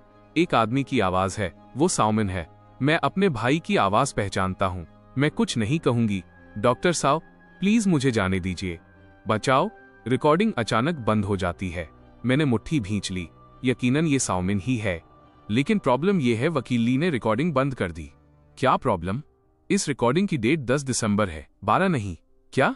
इसका मतलब है कि तुम्हारे भाई ने चेन को 10 तारीख को धमकी दी थी, लेकिन चेन की मौत 12 तारीख को हुई। 2 दिन का फर्क है। क्या रिकॉर्डिंग का टाइम गलत हो सकता है? टेक्निकल डिपार्टमेंट ने कंफर्म किया है कि टाइम सही है। तो उन 2 दिनों में क्या हुआ? क्या ये मुमकिन है कि तुम्हारे भाई ने उसे 10 तारीख को धमकाया हो और 12 को मर्डर किया हो? इसकी उम्मीद कम है, वकील ली ने एनालाइज किया। अगर वो उसे खामोश करना चाहता तो वो 2 दिन की देरी नहीं करता। बात तो सही है, जब तक कि मैं एक पॉसिबिलिटी के बारे में न सोचूं। जब तक कि क्या? जब तक कि साओमिन ने उसे न मारा हो। वकील ली हैरान रह गए। तो फिर किसने? मैंने गहरी सांस ली। मेरी मां ने। पूरी लॉजिकल कड़ी अब साफ होने लगी है। साओमिन ने दवाइयों की वजह से चेन हुआन को धमकाया। चेन हुआन डर गई और मदद मांगना चाहती थी। हो सकता है उसने मेरी मां को ढूंढा हो। आखिरकार स्टूडेंट्स की नजर में टीचर की मां एक भरोसेमंद बुजुर्ग होनी चाहिए। लेकिन वो नहीं जानती थी कि ये औरत एक मौके का इंतजार कर रही थी, मुझे फंसाने के मौके का। तुम कह रहे हो कि तुम्हारी मां ने इसका फायदा उठाया? जितना मैं सोचता हूं, उतना मुझे लगता है कि शायद उसने ही चेन हुआन को मारा और मुझे फंसा दिया। लेकिन वे तुम्हारे भाई के गुनाहों को क्यों ढकना चाहेंगे? क्योंकि साओमिन उसका बायोलॉजिकल बेटा है। मैं कड़वाहट से मुस्कुराया। और मैं नहीं। वकील ली खामोश रहे। अगर ऐसा है तो तुम्हारी माँ एक असली शैतान है। मैंने उनके लिए जुमला पूरा किया। हाँ, एक शैतान, 20 साल से नकाब पहने एक शैतान। अब हम क्या करें? वकील ली ने पूछा। मैंने दांत भींच लिए। पता लगाइए कि 12 की रात मेरी माँ कहाँ थी। वो कहेगी कि वह घर पर थी, तो पता लगाइए कि क्या उसका कोई गवाह है। वकील ली ने सिर हिलाया। मैं कोशिश करूंगा। उनके जाने के बाद मैंने साउमिन को कॉल करने की रिक्वेस्ट की। फोन काफी देर तक बजने के बाद उठा। हेलो भाई, मैं हूं। सन्नाटा। मैंने रिकॉर्डिंग सुन ली है। कैसी रिकॉर्डिंग? वो अनजान बनने लगा। चेन हुआन को तुम्हारी धमकी वाली रिकॉर्डिंग। और सन्नाटा। भाई 10 तारीख के बाद क्या हुआ? मुझे नहीं पता तुम क्या कह रहे हो। चेन हुआन ने मम्मी को ढूंढा था, है ना? दूसरी तरफ से तेज सांसों की आवाज सुनाई दी। भाई तुम्हें पता है मम्मी ने क्या किया, है ना? बहुत हुआ साउमिन, वो अचानक चिल्लाया और फिर फोन काट दिया। मैं जानता था कि मैं सही हूं। साउमिन सच जानता है, लेकिन वो खामोश रहना चुनता है क्योंकि वो उसकी माँ है और मैं सिर्फ एक अजनबी। रात को मुझे एक सपना आया। मैंने एक जवान औरत को देखा। वह गोद में एक बच्चे को लिए नदी के किनारे खड़ी थी। बेटा, मम्मी को माफ कर देना। उसने बच्चे को जमीन पर रखा और नदी में कूदने के लिए मुड़ी। अचानक उसके पीछे एक साया दिखाई दिया। मेरी माँ के हाथ में एक हथौड़ा था। मैंने घबराकर सपना देखते हुए आंखें खोली। मैं ठंडे पसीने में नहाया हुआ था। शोर सुनकर पुराना सांग जाग गया। क्या तुमने कोई डरावना सपना देखा? तुमने क्या देखा? मैंने उसे अपना सपना बताया। पुराना सांग ने आह भरी। जो तुम दिन में सोचते हो वही रात में सपने में आता है। पुराने सांग, तुम्हें क्यों लगता है कि मेरी बायोलॉजिकल माँ उस वक्त चली गई थी? और क्यों? तुम्हारे पिता की पहली पत्नी ने उसे रहने नहीं दिया होगा। लेकिन वो औरत मान क्यों गई? बच्चों के लिए इंसान कुछ भी बर्दाश्त कर लेता है। बच्चों के लिए। उसने यकीनन सोचा होगा कि अगर वो मुझे छोड़ देगी तो मेरी जिंदगी अच्छी होगी। किसे पता था कि मैं भेड़िए के मुंह में गिर जाऊंगा? पुराने सांग ने सिर हिलाया। हाँ, अगर शियाओलिन को पता होता कि उसने अपनी जिंदगी के बदले जो चीज पाई वो उसका बेटा और 28 साल का नर्क था, तो क्या वो पछताती? अगले दिन एक अनचाही मुलाकात हुई। वो चेन हुआन की माँ थी, एक कमजोर और थकी हुई अधेड़ उम्र की औरत। आंटी। मैंने रिसीवर उठाया। उसने काफी देर तक मुझे घूर कर देखा। प्रोफेसर साओ, क्या वाकई आपने हुआन को मारा? मुझे नहीं पता था। वो रोने लगी। हुआ अक्सर कहती थी कि आप एक अच्छे प्रोफेसर हैं। आंटी, क्यों? आपकी मेरी माँ से बात कैसे हुई? चेन की माँ ने आंसू पोंछते हुए कहा। उसने कहा कि उसे पूरा यकीन है कि तुम ही कातिल हो। उसने हमसे रिक्वेस्ट की कि हम उसे सब कुछ संभालने के लिए ऑथराइज कर दें। आप लोग मान गए? हम दूसरे राज्य में काम करते हैं, हम नहीं आ सकते, चेन की माँ ने कहा। और उसने कहा कि वो तुम्हारी माँ है और तुम्हें किसी और से बेहतर जानती है। और क्या कहा? चेन की माँ ने कुछ पल सोचा। उसने कहा कि तुम्हें अपनी जान देकर इसकी कीमत चुकानी होगी। यही तुम्हारा हुआ पर कर्ज है। आंटी, हुआ के साथ कुछ होने से पहले उसने मेरी माँ को ढूंढा था। चेन की माँ हैरान रह गई। तुम्हें कैसे पता? वाकई, हुआ का कॉल आया था और उसने कहा था कि कोई उसे धमका रहा है। वो बहुत डरी हुई थी। फिर मैंने उसे पुलिस को कॉल करने के लिए कहा। उसने कहा कि वो इंसान एक डॉक्टर है जिसका सोशल स्टेटस बहुत है। पुलिस शायद यकीन न करे, इसलिए उसने तुम्हारी माँ को ढूंढा। उसने कहा कि तुम्हारी माँ बहुत अच्छी इंसान है, वो उसकी मदद जरूर करेगी। चेन की माँ और भी जोर से रोने लगी। किसे पता था कि ये घर में भेड़िए को दावत देने जैसा था। आंटी, क्या आप मुझ पर यकीन करती हैं? चेन की माँ हुआ की डायरी देख रही थी। मैंने फिर से डायरी पढ़ी। प्रोसिक्यूटर ने कहा था कि हुआ को तुम्हारी आंखों की अजीब नजर पसंद नहीं थी। चेन की माँ ने सिर हिलाया। लेकिन मैंने ओरिजिनल पढ़ी है। उसका मतलब वो नहीं था। आपका क्या मतलब है? हुआ ने लिखा था कि प्रोफेसर साओ आजकल परेशान लग रहे हैं। उनकी आंखों में हमारे लिए फिक्र थी, जैसे उन्हें डर हो कि हमारे साथ कुछ बुरा न हो जाए। अब मैं समझा। प्रोसिक्यूटर ने बातों को तोड़ मरोड़ कर पेश किया। प्रोफेसर साओ, मुझे बताइए मेरी बेटी को किसने मारा? मैंने उस बेचारी माँ की तरफ देखा। मैं सच का पता लगाकर रहूंगा। चेन की माँ के जाने के बाद वकील ली आए। एक बड़ी डिस्कवरी हुई है, उन्होंने एक्साइटमेंट में कहा। पता चला है कि तुम्हारे पुराने घर के बेसमेंट का रिनोवेशन 20 साल पहले हुआ था। यानी रिनोवेशन का वक्त तुम्हारी माँ के गायब होने के वक्त से मैच करता है। वक्त मैच करता है। उस वक्त जो मजदूर रिनोवेशन का काम देख रहा था वो भी मिल गया। उसने क्या कहा? उसने कहा कि तुम्हारी माँ उस वक्त बहुत अजीब बिहेव कर रही थी। उसने खुद काम की निगरानी करने की जिद की थी। वकील ली ने आवाज धीमी की। और उसने मजदूरों को दक्षिण पूर्वी कोने को छूने तक नहीं दिया। वही दक्षिण पूर्वी कोना जहां अवशेष मिले हैं। ये एविडेंस के तौर पर काम आ सकता है। इनडायरेक्ट एविडेंस, वकील ली ने कहा, लेकिन बाकी सबूतों के साथ मिलकर ये एक पूरी चेन बना सकता है। और क्या सबूत? वकील ली रहस्यमयी तरीके से मुस्कुराए। तुम्हारे पिता की डायरी में खून से सने रुमाल का जिक्र है। अगर वो मिल जाए। 20 साल बीत चुके हैं, उसने बहुत पहले उसे फेंक दिया होगा। जरूरी नहीं है, वकील ने कहा। कुछ लोगों को चीजें इकट्ठा करने की सनक होती है, खासकर यादें। क्या कोई माँ खून से सने रुमाल को याद के तौर पर रखेगी? सिर्फ सोचने भर से रोंगटे खड़े हो जाते हैं। हम कहाँ ढूंढें? तुम्हारे पुराने घर की तलाशी ली जा चुकी है और वहां वो नहीं मिला। वकील ली ने कहा, लेकिन तुम्हारी माँ अब जहां रहती है वहां की तलाशी के लिए हमें सर्च वारंट चाहिए। या? वकील ली ने मेरी तरफ देखा। और तुम्हारे भाई का कोऑपरेशन? वो कोऑपरेट करेगा। मैं कोशिश करूंगा। मैंने फिर से कॉल करने की रिक्वेस्ट की। इस बार साउमिन ने जल्दी फोन उठा लिया। बोलो भाई, मुझे तुम्हारी मदद चाहिए। वह मजाक उड़ाते हुए बोला। मम्मी के खिलाफ लड़ने में तुम्हारी मदद करूं? भाई, उसने चेन को भी मार दिया। तुम्हें पता है ना? मैंने अपनी बात जारी रखी। चेन ने मम्मी को ढूंढा और फिर वो मर गई। तो क्या भाई, तुम एक डॉक्टर हो, तुमने जाने बचाने की कसम खाई थी। मुझे लेक्चर मत दो। तो फिर मैं फायदे की बात करता हूं। मैंने अपनी स्ट्रैटेजी बदली। अगर मम्मी पकड़ी गई तो तुम्हें क्या लगता है कि वो तुम्हें फंसा देगी? सन्नाटा और भी गहरा हो गया। वो अपने प्यारे बेटे को प्रोटेक्ट करेगी। मैंने दबाव डालना जारी रखा। लेकिन किस कीमत पर? अपने दूसरे बेटे को जुर्म की सजा भुगतने देकर? तुम क्या चाहते हो? वो खून से सना रुमाल। मैं सीधे मुद्दे पर आया। वो रुमाल जिसका जिक्र पिता की डायरी में है। कैसा खून से सना रुमाल? वो रुमाल जिसे मम्मी ने 20 साल पहले इस्तेमाल किया था जब उन्होंने मेरी बायोलॉजिकल मां का मर्डर किया था। क्या तुम पागल हो गए हो भाई? इसे ढूंढने में मेरी मदद करो। मैं तुम्हारे खिलाफ चेन हुआन को धमकाने की जांच नहीं करवाऊंगा। ये एक सौदा है, एक खुला सौदा। फोन के दूसरी तरफ साउमिन की सांसें तेज हो गई थीं। मुझे किसी रुमाल के बारे में कुछ नहीं पता। मम्मी के कमरे में जरूर कोई सीक्रेट जगह होगी। हो सकता है कोई तिजोरी हो। Beep beep. उसने फिर से फोन काट दिया। लेकिन मैं जानता था कि मैंने उसे हिला दिया है। वाकई 2 दिन बाद वकील ली खुशखबरी लेकर आए। तुम्हारे भाई ने एक पैकेट भेजा है। पैकेट के अंदर धातु का एक डिब्बा था। उस डिब्बे के अंदर एक पीला पड़ चुका रुमाल था। रुमाल पर खून के धब्बे थे जो भूरे पड़ चुके थे। और साथ में एक फोटो भी थी। फोटो में एक जवान औरत थी जिसकी गोद में एक बच्चा था। वह औरत बहुत नाजुक और दयालु दिख रही थी। उसके चेहरे पर एक शर्मीली मुस्कान थी। बच्चा गहरी नींद में सोया था। फोटो के पीछे लिखा था, शियाओ युए और लेई, मार्च 2004। मेरे हाथ कांपने लगे। ये पहली बार था जब मैंने अपनी बायोलॉजिकल मां को देखा।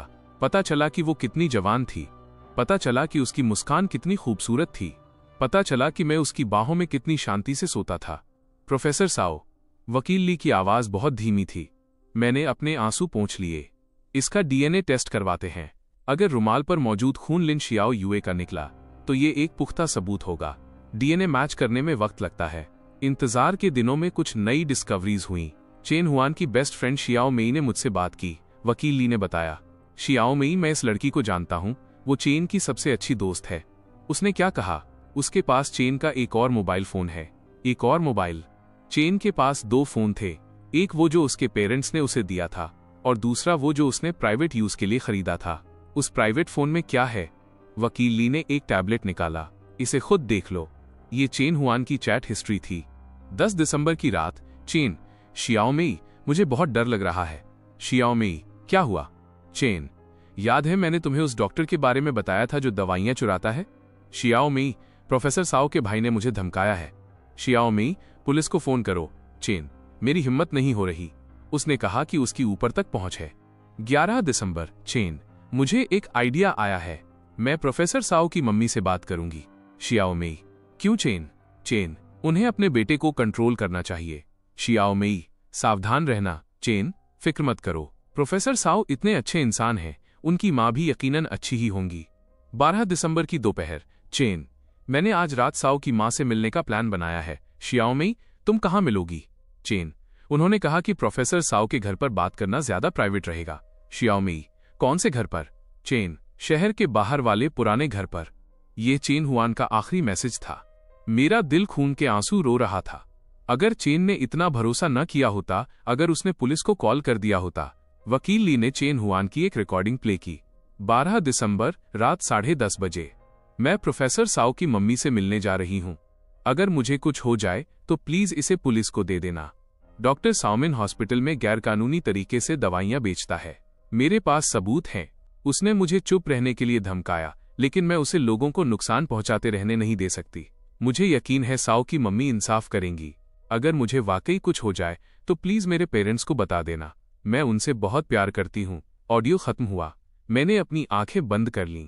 वो 10:30 बजे निकली। मौत का वक्त 11 से 1 के बीच है, जो बिल्कुल मैच करता है। इससे साबित हो सकता है कि मेरी माँ ने ही उसे वहां बुलाया था। शियाओ मेई गवाही देगी, वकील ली ने कहा, लेकिन तुम्हारी माँ यकीनन इसे नकार देगी। उन्होंने उसका फोन चेक किया, उस दिन का कोई कॉल रिकॉर्ड नहीं है। हो सकता है उन्होंने किसी और फोन का इस्तेमाल किया हो। हाँ, इसलिए हमें और सबूत चाहिए। ठीक उसी वक्त लाओ, सांग बोला। भाई, मुझे एक इंसान का ख्याल आ रहा है। कौन?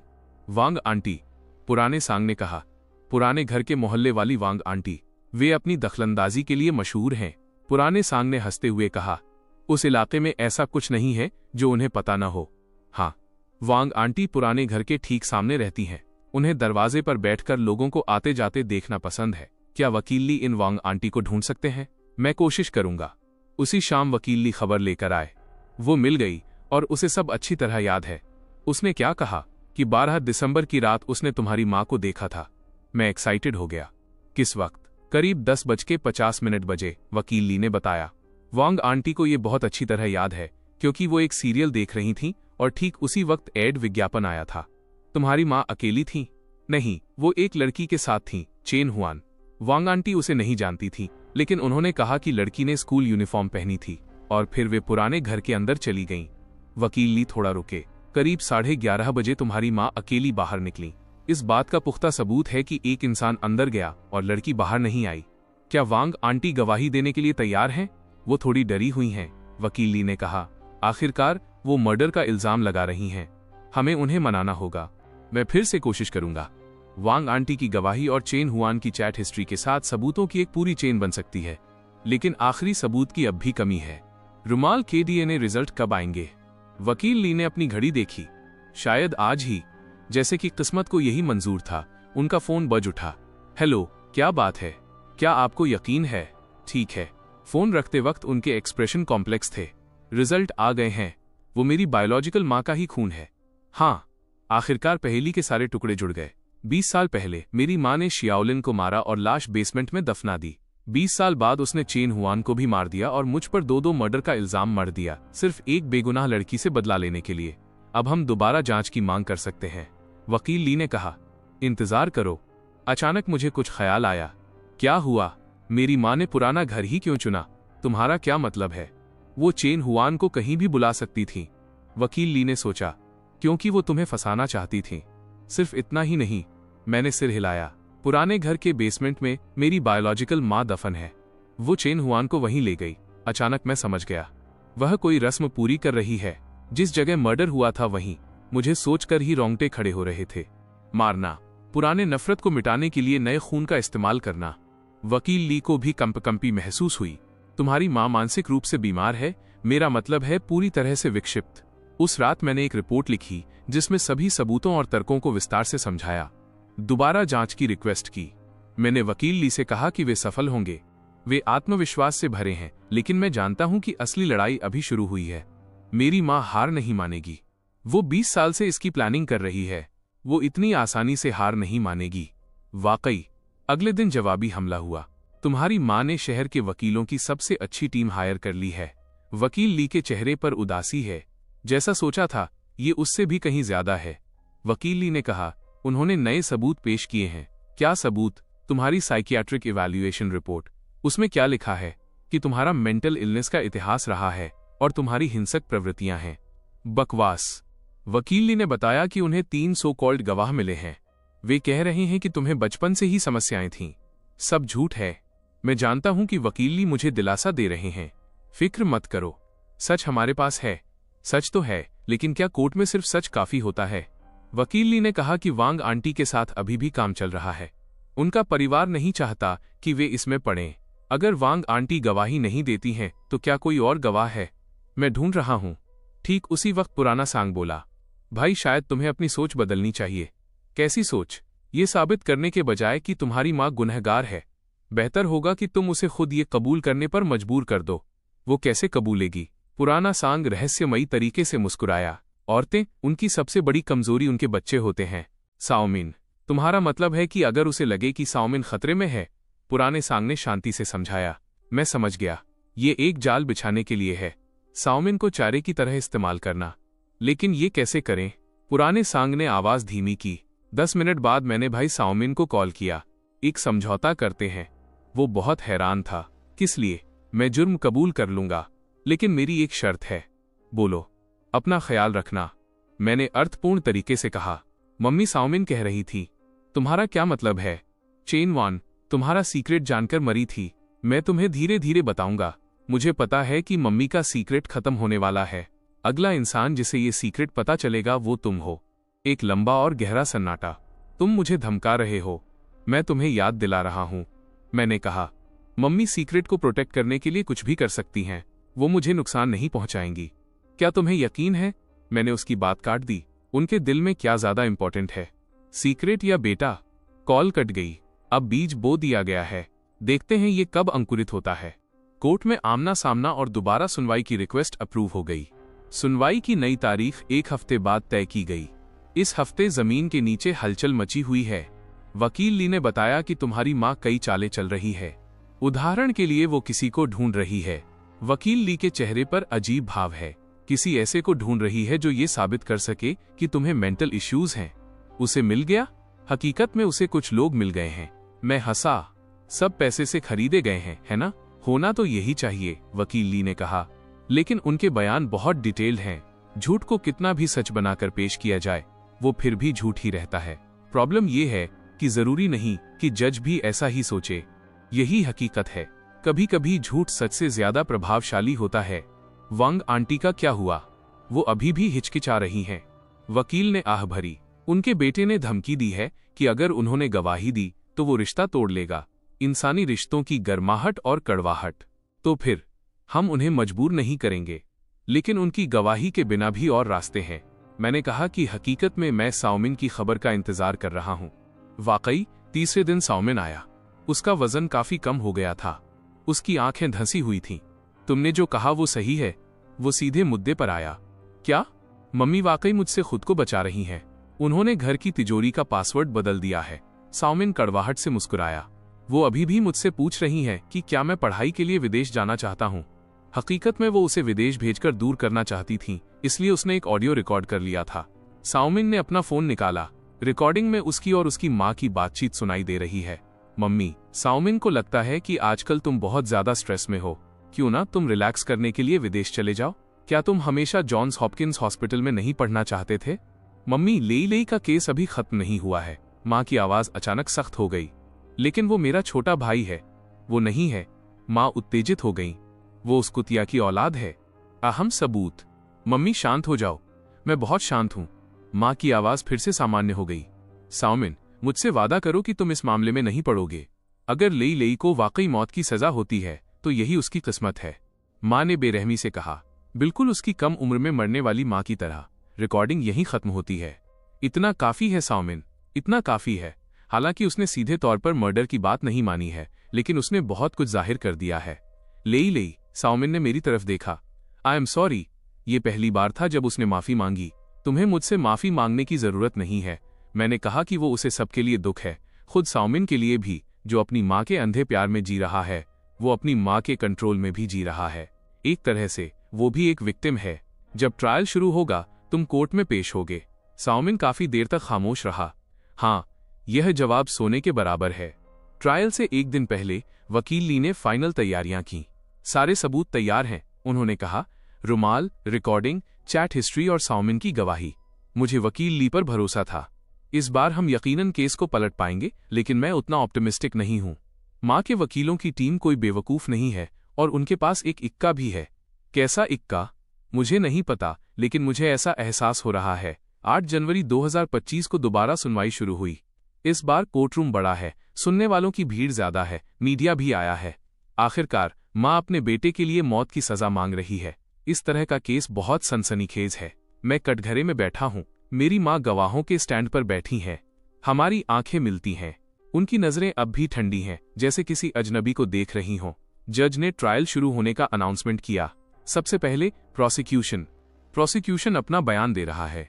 नए एविडेंस के मुताबिक हमारे पास ये मानने की वजह है कि असली कातिल कोई और है। प्रोसिक्यूटर एक एक करके नए सबूतों की डिटेल देता है।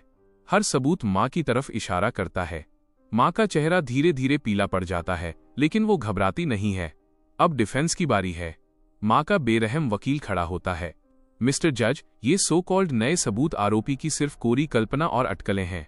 रुमाल 20 साल पुराना है। खून के धब्बों के ओरिजिन को कौन साबित कर सकता है? रिकॉर्डिंग को तोड़ मरोड़ कर पेश किया गया है और शक है कि ये गैरकानूनी रिकॉर्डिंग है। जहां तक साओमिन की गवाही की बात है, वकील ठंडी मुस्कान के साथ कहता है, एक इंसान जिसे उसके अपने छोटे भाई ने धमकाया हो, क्या उसकी बातों पर भरोसा किया जा सकता है? वकील की ऑरेटरी बहुत अच्छी है। उसने एक एक करके हर सबूत को खारिज कर दिया। सबसे इंपॉर्टेंट बात यह है, वकील टॉपिक बदलता है। आरोपी का मेंटल इलनेस का इतिहास रहा है। मुझे पता था कि वे यही दांव खेलेंगे। प्लीज इन सबूतों को देखिए। नंबर 15 से 20। जज डॉक्यूमेंट्स चेक करते हैं। ये 3 पड़ोसियों के बयान हैं। ये सभी साबित करते हैं कि आरोपी में बचपन से ही हिंसक प्रवृत्तियां थीं। ये आरोपी के हाई स्कूल टीचर की गवाही है। जब मैं ये झूठ सुन रहा था तो मुझे अजीब सी शांति महसूस हो रही थी, क्योंकि मैं किसी का इंतजार कर रहा था। कंक्लूजन ये है कि आरोपी को मेंटल प्रॉब्लम्स की वजह से दूसरों के द्वारा सताए जाने का वहम, डिल्यूजन है। मुझे ऐतराज है। एक आवाज गूंजी। सब मुड़कर देखने लगे। दरवाजे पर एक बुजुर्ग औरत खड़ी थी। वांग आंटी आ गई हैं। मैं गवाही देना चाहती हूँ, वांग आंटी ने ऊंचे स्वर में कहा। जज एक पल के लिए दंग रह गए। आपका नाम वांग हुआ है। आप पुराने घर के सामने रहती हैं। वांग आंटी कोर्ट के अंदर आई। मैंने देखा था कि जुर्म वाली रात क्या हुआ था। मां का चेहरा बदल गया, पूरी तरह बदल गया। प्लीज इस महिला को गवाहों के स्टैंड पर बुलाया जाए, जज ने कहा। वांग आंटी स्टैंड पर आईं। आपने क्या देखा? 12 दिसंबर की रात मैंने उसे देखा था। वांग आंटी ने मां की तरफ इशारा किया, जो एक स्टूडेंट को पुराने घर की तरफ ले जा रही थी। किस वक्त? 10:50 बजे। ठीक उसी वक्त जब टीवी सीरियल में विज्ञापन आ रहे थे। और फिर 11:30 बजे वो अकेली बाहर निकली। वांग आंटी की आवाज बहुत साफ थी। वो स्टूडेंट बाहर नहीं आई। क्या आपको यकीन है कि आपने साफ देखा था? बिल्कुल, मेरी नजर बहुत तेज है। कोर्ट रूम में फुसफुसाहट होने लगी। मां का वकील खड़ा हुआ। आदरणीय महिला, आप अब तक गवाही देने क्यों नहीं आई? मुझे डर लग रहा था। वांग आंटी ने सच कहा। किस बात का डर? इससे डर। वांग आंटी ने फिर से मां की तरफ इशारा किया। आप इनसे क्यों डरती हैं? वांग आंटी ने गहरी सांस ली। क्योंकि 20 साल पहले भी मैंने कुछ देखा था। पूरी हॉल में खलबली मच गई। जज भी सीधे होकर बैठ गए। 20 साल पहले, वांग आंटी ने कहा। वो भी एक रात थी। मैंने इसे पुराने घर की तरफ एक बड़ा बैग घसीटते हुए देखा था। कैसा बैग? काला, बहुत बड़ा और भारी। वांग आंटी ने इशारा किया। इसे घसीटने में उसे बहुत मेहनत लग रही थी। और फिर अगले दिन मैंने सुना कि एक औरत गायब हो गई है। तो आपको शक है कि? मैंने तब कुछ सोचने की हिम्मत नहीं की थी, वांग आंटी ने कहा। लेकिन अब बेसमेंट में अवशेष मिल गए हैं। मां के वकील ने जोर से चिल्लाकर कहा। ये बेबुनियाद अटकलें हैं। लेकिन डैमेज हो चुका था। अब सब मां की तरफ देख रहे थे। लेकिन अब वो एक गवाह नहीं, बल्कि एक सस्पेक्ट की तरह देखी जा रही थी। श्रीमती हुआंगसु फांग, जज ने मां की तरफ देखा। क्या आपको कुछ सफाई देनी है? मां खड़ी हुई। वे उम्मीद से ज्यादा शांत थीं। सफाई किस बात की? उन्होंने पूछा। 12 दिसंबर की रात आप कहाँ थीं? घर पर। क्या कोई इसे साबित कर सकता है? नहीं, वांग आंटी ने कहा। मैंने तुम्हें देखा था। उसे गलत फहमी हुई है। मां के चेहरे पर कोई शिकन नहीं आई। मुझे 20 साल पहले की कोई बात याद नहीं है। वो झूठ बोल रही है। हर कोई जानता है कि वो झूठ बोल रही है, लेकिन वो पूरे आत्मविश्वास के साथ झूठ बोल रही है। साओमिन अचानक खड़ा हो गया। बस, अब और कुछ मत कहो। मां ने साओमिन की तरफ देखा। उनकी नजरों में पहली बार हलचल हुई। मम्मी, मान लो, साओमिन ने दर्द भरे स्वर में कहा। मुझे सब पता है। तुम्हें क्या पता है? मुझे पता है कि तुमने चेन को मारा है। साओमिन ने गहरी सांस ली। मुझे ये भी पता है कि तुमने लेई की बायोलॉजिकल मां को मारा है। मां का शरीर लड़खड़ा गया। तुम ये क्या कह रहे हो? मम्मी, लेई बेगुनाह है, साओमिन ने कहा। उसने अपना ओरिजिन खुद नहीं चुना था। बेगुनाह? मां अचानक मुस्कुरा दी। वो हंसी डरावनी थी। उसका वजूद ही एक पाप है। आखिरकार उन्होंने अपना नकाब उतार दिया। तुम्हें पता है मैंने ये 20 साल कैसे बिताए हैं? हर दिन उसे देखते हुए मुझे उस औरत की याद आती थी। मुझे तुम्हारे पिता का धोखा याद आता था। मैं उसका गला घोट देना चाहती थी, लेकिन मैंने खुद को रोका, क्योंकि मैं उसे बड़ा होते हुए देखना चाहती थी, ताकि उसे पता चले कि मायूसी क्या होती है। जैसे मैं 20 साल तक मायूस रही हूं। वो जितना बोल रही थी उतनी ही उत्तेजित हो रही थी। मैंने ही लिन शियाओ युए को मारा था। वो बदचलन औरत, वो मरने के ही लायक थी। चेन हुआन, वो दखलंदाजी करने वाली लड़की, मेरे पास शिकायत लेकर आई थी कि साओमिन उसे धमका रहा है। मैंने कहा कि मैं संभाल लूंगी। उसने यकीन कर लिया। कितनी बेवकूफ थी, बिल्कुल उस वक्त की शियाओलिन की तरह बेवकूफ, जिसे लगा था कि मैं दयालु बनूंगी, उन्हें जाने दूंगी। सपनों में भी नहीं। कोर्ट रूम में सन्नाटा छा गया। ये एक इकबालिया बयान था, बिल्कुल साफ। फिर मेरी माँ ने मेरी तरफ देखा। अब तुम संतुष्ट हो? अब तुम्हें सच पता चल गया है। और फिर क्या? तुम्हें लगता है तुम जीत गए? तुमने दांव लगाया और हार गए, क्योंकि तुम हमेशा एक नाजायज औलाद ही रहोगे। एक नाजायज औलाद जिसे मैंने पाला है। यही तुम्हारी किस्मत है। इतना कहकर वो हताश होकर गिर पड़ी, जैसे उनकी सारी ताकत खत्म हो गई हो। जज ने हथौड़ा मारा। कार्यवाही स्थगित की जाती है। ब्रेक के दौरान मुझे डिटेंशन रूम में ले जाया गया।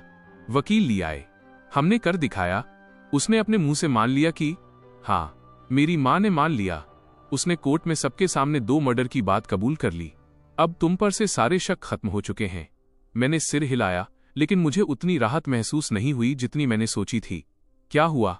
वकील ली ने फिक्र के साथ पूछा कि मैं क्या सोच रहा हूं। मैंने धीरे से अपना मुंह खोला। इन 20 सालों में उनके दिल ने कितना दुख झेला होगा। उन्होंने मर्डर किया। उन्होंने चेन हुआन को भी मारा।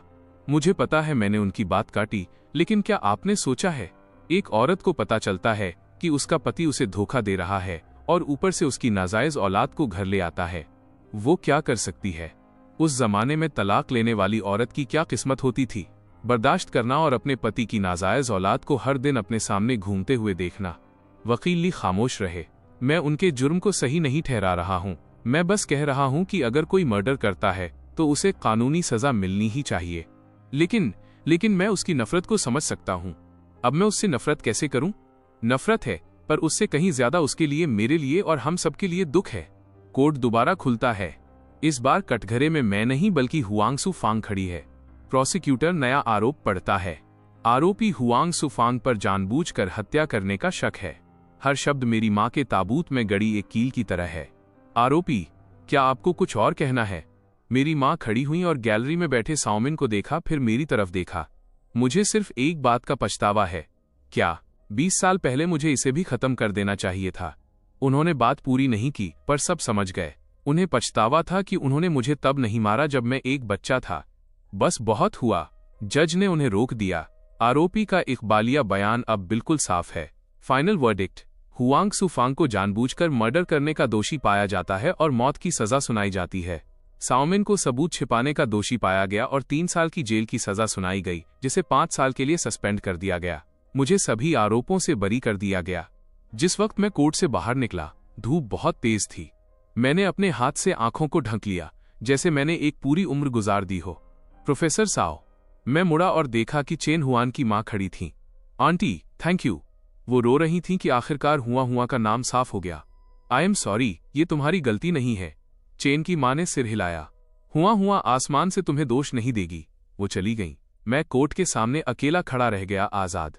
लेकिन जाऊं कहां? मैं यकीनन वापस स्कूल नहीं जा सकता। मेरा कोई घर भी नहीं है। साओमिन थोड़ी दूर खड़ा था। उसके चेहरे पर कॉम्प्लेक्स भाव थे। भाई, आई एम सॉरी। उसने अतीत की बातों के लिए एक बार फिर माफी मांगी। तुम्हारे क्या प्लान हैं? मुझे नहीं पता था। शायद मुझे पहले तुम्हारे पास रुकना चाहिए। फिर मैंने सिर हिला दिया। हमारे बीच अब बहुत सारी चीजें आ गई हैं। मेरी मां और चेन हुआन के बीच की 20 साल की दुश्मनी। मैं ये शहर छोड़ दूंगा। कहां जाओगे? पता नहीं, रास्ता जहां ले जाए। साओमिन ने अपने बैग से एक लिफाफा निकाला। ये मम्मी ने तुम्हारे लिए दिया था। तुम्हारी मम्मी? उन्होंने कहा था कि अगर तुम बाहर आ जाओ तो तुम्हें ये दे दूं। मैंने लिफाफा लिया। अंदर एक चाबी और एक नोट था। नोट मेरी मां की हैंडराइटिंग में था। पुराना घर तुम्हारा है। बेसमेंट साफ कर दिया गया है। अगर तुम अपनी बायोलॉजिकल मां के बारे में और जानना चाहते हो तो अटारी अटीको में जाओ।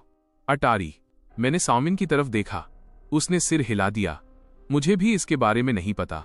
उस दोपहर में पुराने घर वापस गया। वो घर जिसमें बहुत सारे राज दफन थे। बेसमेंट वाकई बिना किसी निशान के साफ कर दिया गया था, जैसे वहां कुछ हुआ ही न हो। मैं अटारी में गया और वक्त की धूल से बंद पड़े दरवाजे को खोला। अंदर एक बॉक्स था। उसे खोलने पर मुझे कुछ पुरानी चीजें, फोटोज, लेटर्स और एक डायरी मिली। डायरी लिन शियाओ यूए की थी, मेरी बायोलॉजिकल माँ। मैंने पहला पन्ना खोला। एलिगेंट लिखावट। 1 सितंबर 1995। आज मैं उससे मिली। साओ शियांगो ने कहा कि मेरी मुस्कान बसंत की तरह है। मैं पन्ने पलटता रहा। 14 फरवरी 1996। उसने मुझे गुलाब दिए। मैं जानती हूँ मुझे ऐसा नहीं करना चाहिए, उसकी पत्नी है, पर मैं खुद को रोक नहीं पा रही हूँ। 20 अगस्त 1997। मैं प्रेग्नेंट हूँ। वो बहुत डरी हुई थी। मैंने उससे कहा कि कोई बात नहीं, मैं इसे अकेले संभाल सकती हूँ। 15 जनवरी 2004। लेई लेई 2 महीने का हो गया है। वह बिल्कुल अपने पिता जैसा दिखता है। मैं अपने बेटे को एक पूरा परिवार देना चाहती हूँ। 10 मार्च 2004। मैंने उससे मिलने का फैसला किया है। मेरे लिए नहीं, लेई लेई के लिए। 24 मार्च 2004। उसकी पत्नी लेई लेई को गोद लेने के लिए मान गई है, पर शर्त यह है कि मुझे अपने बेटे के लिए गायब होना होगा। मैं मान गई हूँ। आखिरी नोट 25 मार्च 2004। आज आखिरी बार मैं लेई लेई को गले लगा रही हूँ। मेरे प्यारे बेटे, आई एम सॉरी, पर यकीन करो ये तुम्हारे भले के लिए है। सुफांग ने वादा किया है कि वो तुम्हारा अच्छे से ख्याल रखेगी। भले ही वो मुझसे नफरत करती है, पर उसने कहा कि वो बच्चे से बदला नहीं लेगी। मैं उस पर यकीन करना चुनती हूँ। अगर अगला जन्म हुआ तो मम्मी तुम्हारी ही मम्मी रहेगी। डायरी यहीं खत्म हो गई। मेरे आंसू रुक नहीं रहे थे। पता चला कि उसने ये सब अपनी मर्जी से किया था, ताकि मुझे एक बेहतर जिंदगी दे सके। उसने माँ के वादे पर भरोसा किया, पर वो नहीं जानती थी कि कुछ नफरतें वक्त के साथ नहीं मिटती। बॉक्स में बच्चों की कुछ चीजें भी थीं, छोटे कपड़े, छोटे जूते और एक झुंझुना। सब कुछ संभाल कर रखा गया था। मेरी माँ ने इन्हें संभाल कर रखा था। क्यों? अगर वो नफरत करती थी, इन चीजों को क्यों रखा? तभी मैं अचानक समझ गया। मेरी माँ के दिल में इन सालों में 2 लोग थे। एक हुआंग सुफांग, जो मुझसे नफरत करती थी, और दूसरी वो औरत जिसने अपना वादा निभाया। वो लिन शियाओ यूए से नफरत करती थी और मुझसे भी, पर उसे अपना वादा भी याद था। इसलिए उसने मुझे पाला, मुझे खाना और कपड़े दिए, मुझे एजुकेशन दी, पर मुझे प्यार नहीं दिया। ये उसका बदला भी था और उसकी प्रायश्चित, रिडेंशन भी। बदकिस्मती से नफरत आखिरकार वादे पर जीत गई। चेन हुआन के आने ने उसे एक मौका दे दिया, खुद को पूरी तरह आजाद करने का मौका। मैं काफी देर तक अटारी में बैठा रहा जब तक सूरज नहीं ढल गया। अब जाने का वक्त था। मैंने आखिरी बार उस पुराने घर को देखा और बिना पीछे मुड़े चला गया। दरवाजे पर एक कार खड़ी थी। वो वकील ली थे। मैं काफी देर से तुम्हारा इंतजार कर रहा हूं। क्या बात है? चेन हुआन की फैमिली की तरफ से एक रिक्वेस्ट है। उन्होंने मुझे एक लिफाफा दिया। अंदर कुछ पैसे थे।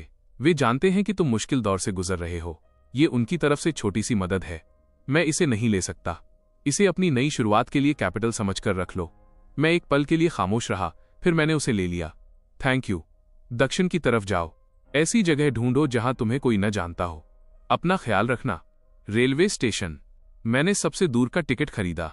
डेस्टिनेशन 3000 किलोमीटर दूर एक छोटा सा तटीय शहर था। ट्रेन में चढ़ने से पहले मैंने मुड़कर उस शहर को देखा जहां मैं 28 साल तक रहा था। इसमें मेरा बचपन था, मेरी जवानी थी और मेरे डरावने सपने भी। अब अलविदा कहने का वक्त था। ट्रेन धीरे धीरे चलने लगी। मैं खिड़की से टिककर बैठ गया। शहर को धीरे धीरे दूर जाते हुए देख रहा था कि फोन बजा। एक अनजान नंबर था। क्या आप प्रोफेसर साओ हैं? मैं शियाओ मेई हूं, चेन हुआन की दोस्त। मैं आपसे माफी मांगना चाहती थी। काश मैंने उसे उस वक्त रोक लिया होता। हुआन हमेशा कहती थी कि आप सबसे अच्छे प्रोफेसर हैं। वो कहती थी कि आप हमेशा स्टूडेंट्स को प्रोटेक्ट करते हैं, पर मैं उसे प्रोटेक्ट नहीं कर पाया। अपना ख्याल रखिएगा। सच सामने आ चुका था। कातिल को सजा मिल चुकी थी। Thank you. Professor Sao phone रख देते हैं। मैं खिड़की से बाहर तेजी से पीछे छूटते नजारों को देखता हूं। Chain Hwan, I am sorry. अगर अगला जन्म हुआ तो मैं यकीनन तुम्हारी हिफाजत करूंगा। देर रात हो चुकी है। डिब्बे की लाइटें धीरे धीरे बंद हो रही हैं। मैं अपनी आंखें मूंद लेता हूं। एक मधोशी की हालत में मुझे 2 साये दिखाई देते हैं। एक शियाओलिन है जो मुझे प्यार से देख रही है। दूसरी चेन हुआन है जिसकी मुस्कान चमक रही है। अच्छे से जीना। हाँ, अच्छे से जीना। यही मेरे पिता की आखिरी ख्वाहिश थी। यही मेरी बायोलॉजिकल माँ की उम्मीद थी। और यही इकलौती चीज है जो मैं कर सकता हूँ। ट्रेन एक नई जिंदगी की ओर बढ़ती जा रही है। जो बीत गया उसे वहीं पीछे छूट जाने दो।